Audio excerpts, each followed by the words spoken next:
All right, welcome back and thanks for tuning in to another video. So as you guys know, it's been 10 days since I actually broke up the lawn, threw down some grass seed and threw some peat moss over the top of it. So I want to go over the results with you guys right now and show you what I plan to do next. So stay tuned and let's go over that right now. Okay, so check it out. Last time you guys seen the lawn here was about 10 days ago when I was actually breaking up this side here, throwing down some grass seed, putting down that peat moss. And if you remember, most of it was a little bit of brown, and I was telling you it didn't crack dormancy yet. It was moving at a slower pace. Well, over these last 10 days here, as you can see, lawn has definitely wakened up a lot. Average temp's been about 50, I would say, with some really cold mornings. We had some cold mornings down in like the late 20s, mid 30s, waking up, and it's kind of scary because you throw your seed down and you think about, oh man, it's gonna freeze over or the seeds are gonna dry out. And that's not necessarily true. Grass seed is very strong. Now, if you went like a week period with freezing temps, then yes, your grass seed could be ruined. But early morning temps down in the 20s, 30s is fine because the midday temps warming up around 50, 55, possibly 60. And that's what my temps been in the Northeast here. So it's been fine. Grass seed is gonna grow regardless. Only thing you're gonna need to do is just keep it moist, like I said. Now, as you can see here, I'm gonna take a walk. This is one of the sides here. This whole area here is the side that I kind of seeded, and then I did a little bit of spot seeding around the lawn here also. But I definitely got some germination going.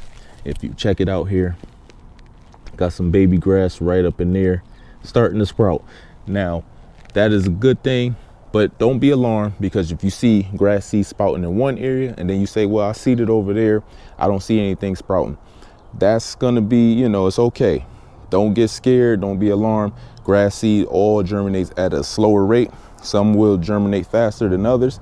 It all depends on your actual sun temperatures. Like over here, I get a lot more sun, so over here will germinate a lot faster than this actual wall here, because as you can see, the way the sun is sitting, this is a shaded area, so I'm not alarmed about this area being at a slower rate, germinating at a slower rate. So it is getting some germination, as you can see, got some here.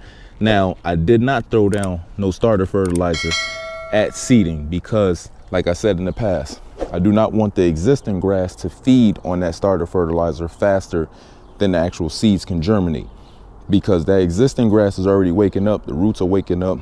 It will feed on that starter fertilizer, and then you'll have to come out, cut the lawn, and you'll have to walk on it and everything like that. I try not to walk on the new lawn where I seeded at, just to let the seeds do its thing, start to germinate and get a little stronger, and then come out and start walking on it. Like, this is a good area right here. This is, as you can see, this is the peat moss. I like using peat moss. Some people don't. You can use topsoil if you like. I use the peat moss because it's gonna let me know when the area is dry, but it's also gonna add some nutrients into the soil too. So it has its perks. But as you can see, a lot of the baby grass here is sprouting up. Now today I will be dropping down my starter fertilizer. I will be going over which one I like to use. This one is my favorite starter fertilizer. I always use it when I seed because of two things. It's gonna allow your grass seed to germinate, and it's gonna fight off weeds at the same time. Now, it's not gonna kill weeds, but it's gonna keep weeds away. It's like a pre-emergent. But as you can see here, definitely just keep it moist. Now, with the temperatures being at a lower rate, about 50, 55, possibly 60, I got away with just watering once early in the morning, and then I'll come out and check. Now, if it was on a warmer day, maybe in the 60s, I'll hit it again with some more water. But if it was like 50, 55 degrees, I just let it do its thing. And then I had some Mother Nature help too. Now, as you can see here, this part is still kind of brown here. It's kind of dead, but I did throw some seed down. And as you can see, I do got baby grass growing up in there. So I'm not alarmed. I'm just letting it do its thing, and it will come along. All the grass will catch up with itself, each other, basically, as the time goes on. Only thing we can do is sit back and wait. Can't rush the process here, but definitely got some germination. Now, I went around and patch fixed a lot of areas, threw down some seed, took the garden weasel, rolled it over, threw more seed down. So it will fill in. I'm assuming maybe by May, everything will be nice and filled in, and I'll probably be getting my first cut. Actually, maybe in a couple weeks I'll get my first cut on the lawn, because once I throw the starter fertilizer down, the existing grass is going to feed on it, because you're going to water it in. It's going to activate, and then it's going to actually start to grow, feed, grow, and all of that stuff. So let's go over the starter fertilizer that I like to use. I'm going to throw some down and get you guys out of here, so stay tuned. For those of you that have been here and always ask me about what starter fertilizer to use, I always recommend using this Scott's Turf Builder Triple Action Built for Seed. If you're looking for the Built for Seed, always look at this. Read this, Built for Seed, because Scott's do have a triple action. It's like pre-emergent fertilizer and something else inside of it, but it's not for seeding. So don't get that confused with this Built for Seed. Always look for Built for Seed, this blue bag, lime green right in here. Don't get it confused. Now, if you've been here, you know I'm always recommend the Tenacity. If you can't get the liquid, this is the liquid form of this. Basically, this is just a pre-emergent, and this also is a post-emergent. Now, this is just a pre-emergent. This will not fight off weeds that are already germinated in your lawn. This is going to fight off weeds from germinating. But if you got the Tenacity, then you can use any actual starter fertilizer that you choose. You're going to put this down at the time of seeding. So you're going to seed, spray your lawn with this Tenacity, the liquid form. The liquid form is stronger here. This is not by Scott's. This is a whole different company. This is like commercial grade product. But for a big box store option, the Scott's, I think this is the only one that has the pre-emergent and the starter fertilizer together, and that's by Scott's. But if you have the Tenacity, you can do the same process. This is a liquid form. This is going to actually be a little bit stronger, and like I said, it's going to kill off weeds also. But I always use this starter fertilizer because it does fight off the weeds, and it's going to help your lawn grow stronger and feed. Now, when you use this product, well, both of these, the liquid form and this Scott's granular form here, the lawn or the new weeds or your new grass seed will have like a whitish, pinkish tint once it starts to germinate. And that is only because the chemical inside this bag is stripping off the green and basically killing the weeds and stuff like that from germinating. So that's how you know the product is working. But don't be alarmed, because it will wear off in about 10 to 14 days and your grass will turn back green on its own. But it will be white, pinkish in the beginning. So don't be scared. You didn't do anything wrong. That's just the product actually working. Now, what does Scott's Turf Builder Triple Action Built for Seed do? It can be used anytime you're planting new grass, whether it's starting a new lawn or reseeding an existing lawn. It prevents some of the most bothersome weeds like dandelions, crabgrass, without harming the new grass. So you guys should already know that. Dandelion, crabgrass, clover, ground ivy, chickweed, henbit, and nutsedge. That's all the weeds that it fights off, and a bunch of others, because you can go on the website. They didn't list everything here, but you go on the website, they got a whole list of weeds. But it pretty much is going to block off all the weeds from germinating. Like I said, if you already got weeds that germinated, then yes, you're going to need something to kill those weeds off. This product won't do it. You can actually pull those weeds out by hand, or like I said, if you got the liquid Tenacity, then yes, you can use that and it will strip and kill those weeds. But this can be used on Kentucky bluegrass, tall fescue, perennial ryegrass, centipede grass, fine fescue, creeping, red, chewing, and hard fescue.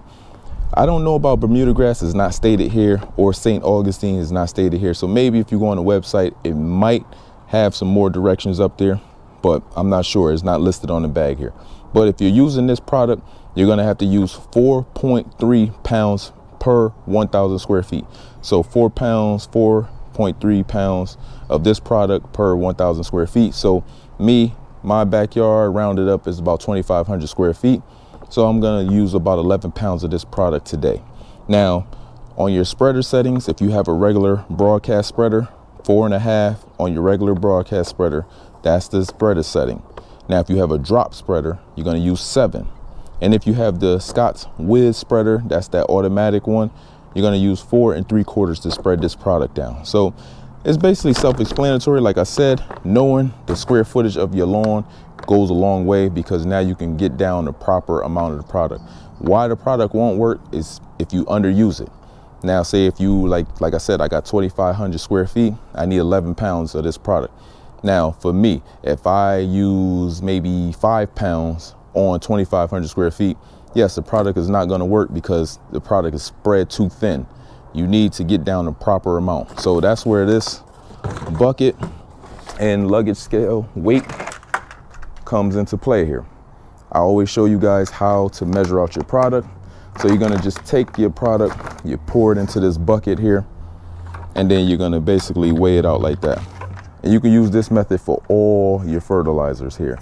Now, you don't have to worry about tearing out the bucket here because the bucket does not even register on the actual scale itself. And the scale actually works. If I pull down on it, you see it moving, but it's at 0. And as you can see, this bucket does not weigh, does not register. So you don't have to worry about tearing out the product. So now all I'm gonna do, put my gloves on first. Sometimes you don't want to touch these products with your bare hands. So always protect yourself. Now, if you're using a liquid, use rubber gloves. So, because these are cotton, the liquid will absorb into the cotton here. If you're using rubber gloves, it will bead up and just basically rinse off. So be careful. This is a bag that I already had. So all I'm gonna do is just pour it in.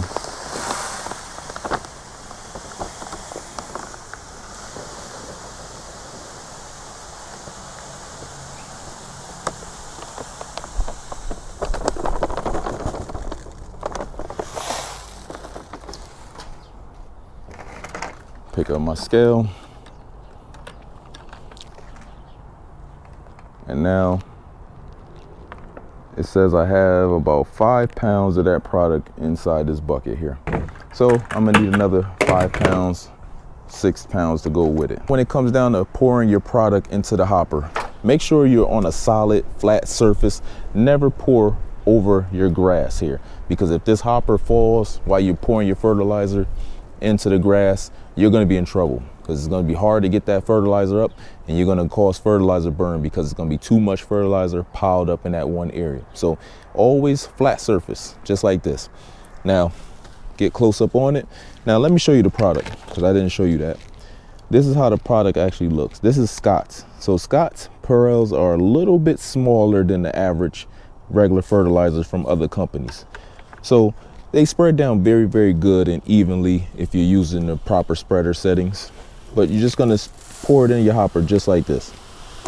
Get close up, do not be afraid. Now, if you must, please wear a mask, because this stuff is kind of dusty. And when you're pouring it in, it will kick off some dust. So if you're sensitive to that stuff, please wear a mask. But as you can see, it's in my hopper, it's ready to be spread down. Make sure you're putting it on the proper setting. Now, remember I told you about 4.5 for the actual spreader, broadcast spreaders. So if you have, everybody has a broadcast spreader. A lot of people I don't really see too many drop spreaders, but this is a broadcast spreader. And a broadcast spreader just means it's a little fan thing underneath here, right there. I don't know if you see it, where the actual rails will fall down to. And then as you walk, it'll spin and kick out the fertilizers very evenly. So the drop spreaders just kind of just drop into place and you just walk. But this one is gonna spin. Now, most spreader settings also have a guard. This is the edge guard, so you can put your guard on if you get close to like the edge or flower beds or anything of that nature, and you don't want the extra fertilizer kicking over into it. You can put your edge guard on. But me, for my yard, I'm just gonna go ahead and spread it down. Now, also, excuse the mess. You know, I'm doing a lot of work back here. I'm working on this fence and working on the grass at the same time. So excuse the mess, but it'll be in tip-top shape when May kick in, right around Cinco de Mayo. So let's go ahead and get this product down on the ground. When spreading your product, you just walk at a nice, even pace, and you're gonna let the spreader do its thing. There's no race, there's no rush. Make sure you hit the outer perimeter first, and then you work your way back into the middle.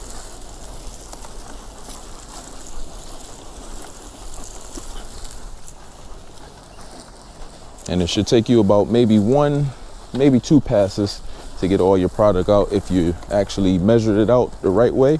Just gonna go ahead and just spread.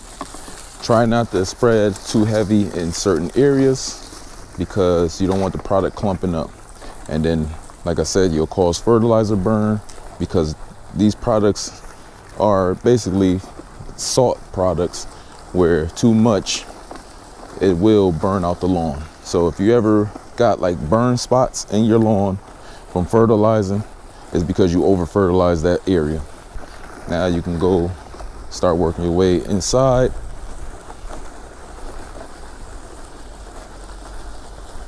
And after you put down your product, you can water it in about maybe 1 to 2 days after. So sometimes I like to try to time it up with the rain, Mother Nature, instead of putting my irrigation down. But I don't have no rain in my forecast. So I'm gonna have to put my little sprinkler system out and just let it do its thing. Let it run for about 45 minutes. Because all you need is about 1/4 to a 1/2 inch of water to actually water in the product very, very nice. And then from there, it'll absorb down into the roots and you'll be all set to go.